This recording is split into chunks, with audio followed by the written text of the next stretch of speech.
Hello guys, स्वागत है आपका अपने YouTube channel unique sir ji सत्यम में। आज हम बात करेंगे आईसीएसई क्लास 10th के पेपर की मैथ्स के, कि हम कैसे सॉल्व करेंगे। तो सबसे पहले आपको तीन स्ट्रेटजी ध्यान रखनी है। ये तीन स्ट्रेटजी अगर आपने फॉलो कर ली तो आपका पेपर 100 मार्क्स का होने से कोई नहीं रोक सकता। स्ट्रेटजी नंबर 1 कि आपको लिखना कैसे है, कि पेपर का शेड्यूल लिखने का आपका कैसा होना चाहिए। स्ट्रेटजी नंबर 2 आपको क्वेश्चन करते समय माइंड में क्या फोकस रखना चाहिए। और स्ट्रेटजी नंबर 3 कि क्वेश्चन को समझना कैसे चाहिए, कि करने से पहले जो डिफिकल्ट क्वेश्चंस होते हैं। तो सबसे पहले आप समझ लीजिए, आपके में दो पोर्शन आते हैं और दो पोर्शन में आपको एक पोर्शन 40 मार्क्स का और बी पोर्शन 40 मार्क्स का, यानी दोनों पोर्शन 40 मार्क्स कंटेन करते हैं। अब कितने क्वेश्चंस आते हैं, तो नंबर ऑफ क्वेश्चंस आपके पेपर में आपको पता ही होगा कि 11 नंबर ऑफ क्वेश्चंस आते हैं, जिसमें पार्ट आते हैं। हर क्वेश्चन 10 मार्क्स का होता है, मतलब क्वेश्चन नंबर 1 से लेके 11 तक, यानी कि 110 मार्क्स, जिसमें आपको कंपलसरी 8 क्वेश्चंस करने होते हैं। सेक्शन ए वाले सारे क्वेश्चंस आपके कंपलसरी होते हैं। सेक्शन बी में आपको ऑप्शंस होते हैं कि आपको ओवरऑल 8 क्वेश्चंस तक करने हैं।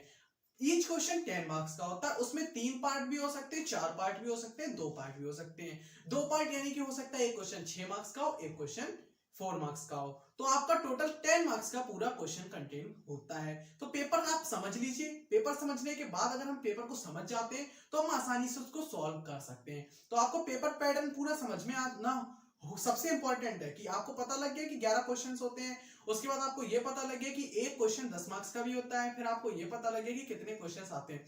देखो, मैक्सिमम 4 क्वेश्चंस आ सकते हैं एंड मिनिमम 2 क्वेश्चंस तक आ सकते हैं। 3 भी आ सकते हैं, 4 भी आ सकते हैं, 2 भी आ सकते हैं। तो आपको अपनी स्ट्रेटजी फॉलो करनी होगी कि हम आपको कैसे सॉल्व कर सकते हैं उन क्वेश्चंस को इजी से इजी वे में।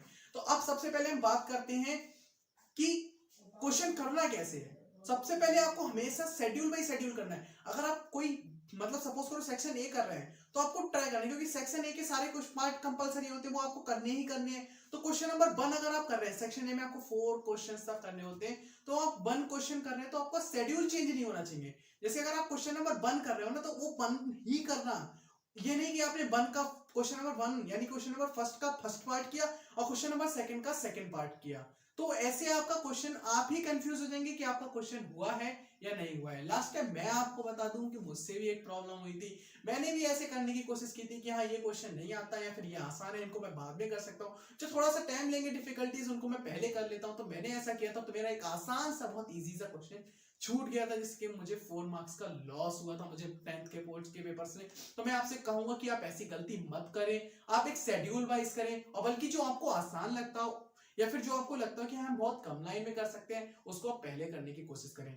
कभी भी आप ये नहीं है कि क्वेश्चन नंबर 1 फिर क्वेश्चन नंबर 7, क्वेश्चन नंबर 2 फिर क्वेश्चन नंबर 8, क्वेश्चन नंबर 3 फिर क्वेश्चन नंबर 5, ऐसे करने की कोशिश ना करें। एक पैटर्न बनाएं तो आप ज्यादा बेटर कर सकेंगे स्कोर, क्योंकि आपको 100 स्कोर करना है। देखो, 80-85 स्कोर की आज के टाइम पे कोई वैल्यू नहीं है कि आप मैथ्स में 80-85 या फिर 90 सोच के चलते हैं। 90 और 95 वालों की भी आज के टाइम पे कोई वैल्यू नहीं है।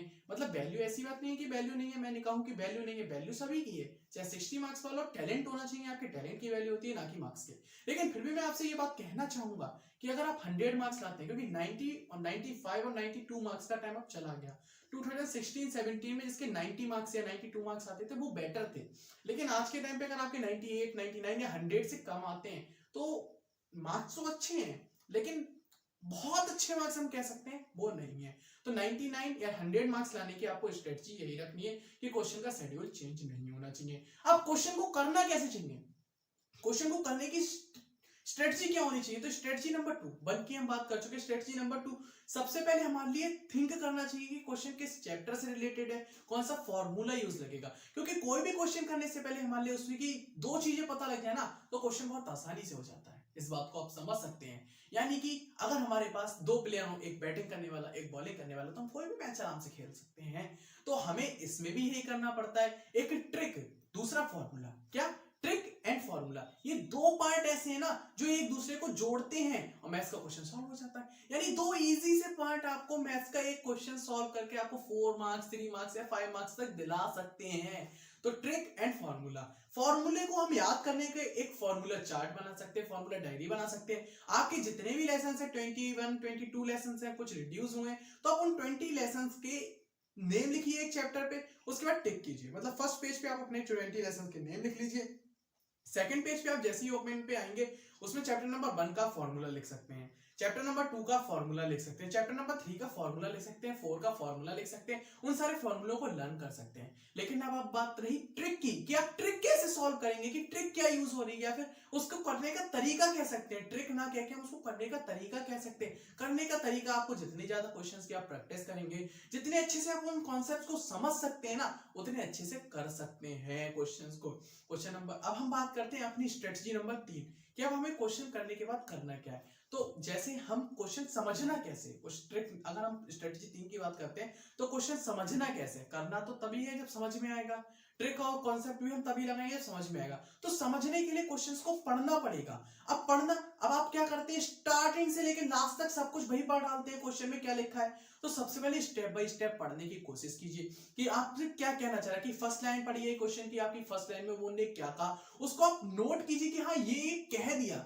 उसके बाद आप एक पॉइंट नोट कीजिए नीचे की फाइंड क्या करना है, उस फाइंड वाली वैल्यू को हम काय से पुट करते हैं। जैसे सरफेस एरिया एंड वॉल्यूम, अगर वॉल्यूम फाइंड करना है तो आप बी पे क्वेश्चन मार्क बनाइए, अगर हाइट फाइंड करनी है तो आप एच पे क्वेश्चन मार्क बनाइए। इस हिसाब से आप अपनी स्ट्रेटजी गेन कीजिए कि हाँ मैं ऐसे ऐसे करके इस क्वेश्चन में ये फॉर्मूला लगा के इसको ऐसे आसानी से सॉल्व कर सकता हूं। आप उसको करने का तरीका निकालिए। अब आपके पास, आपको ध्यान आएगा कि हाँ आपने कभी एक कॉपी बनाई थी, उस कॉपी में आपने सारे फॉर्मूलेज लिखे थे, उन फॉर्मूले से आपने उस ट्रिक की हेल्प से वो क्वेश्चन किया था, तो आपसे बहुत जल्दी हो जाएगा। आपको पता है कि आपके पेपर में सफिशिएंट टाइम होता है। बहुत से बच्चे कहते हैं कि हमें टाइम की प्रॉब्लम है, तो टाइम की कोई प्रॉब्लम नहीं होती है। अगर आप जितना ज्यादा सॉल्व कर सकते हैं, कितने क्वेश्चंस करने होते हैं, मैक्सिमम टू मैक्सिमम, अगर 8 क्वेश्चंस हैं, अगर 3 पार्ट्स भी आते हैं 8 क्वेश्चंस में, तो 8 3 24 25 24 से ज्यादा क्वेश्चंस नहीं आते हैं। और अगर एक क्वेश्चन में अगर आप 4 मिनट भी देंगे ना, तो भी कितने होगा, 24 मल्टीप्लाइड बाय 4 करेंगे तो 96 मिनट होगा। 96 मिनट का समझ रहे हो, मतलब 1.5 घंटा। और 4 मिनट से ज्यादा, देखो 100 मार्क्स लाने की स्ट्रेटजी बता रहा हूँ मैं, 50-60 मार्क्स लाने की स्ट्रेटजी नहीं बता रहा हूँ कि सर किसी सवाल में 10 मिनट भी लग जाते हैं। 10 मिनट वाले सवाल को आप वहां पे छोड़िए। और पहली बात तो 10 मिनट लगेंगे क्यों, जब आपकी प्रैक्टिस बहुत अच्छी होगी। तो आप प्रैक्टिस ज्यादा से ज्यादा कीजिए, बहुत अच्छे मार्क्स आएंगे। और बाकी सारे चैप्टर्स के इंपॉर्टेंट क्वेश्चंस पाने के लिए आप हमारे चैनल को सब्सक्राइब कर सकते हैं। वीडियो को लाइक एंड शेयर जरूर करें अगर वीडियो अच्छी लगे। मिलते हैं नेक्स्ट वीडियो में। Congratulations for your class 10। For your queries follow me on Instagram unique sir ji Satyam. Link आपको डिस्क्रिप्शन में गिवन है, आप देख सकते हैं।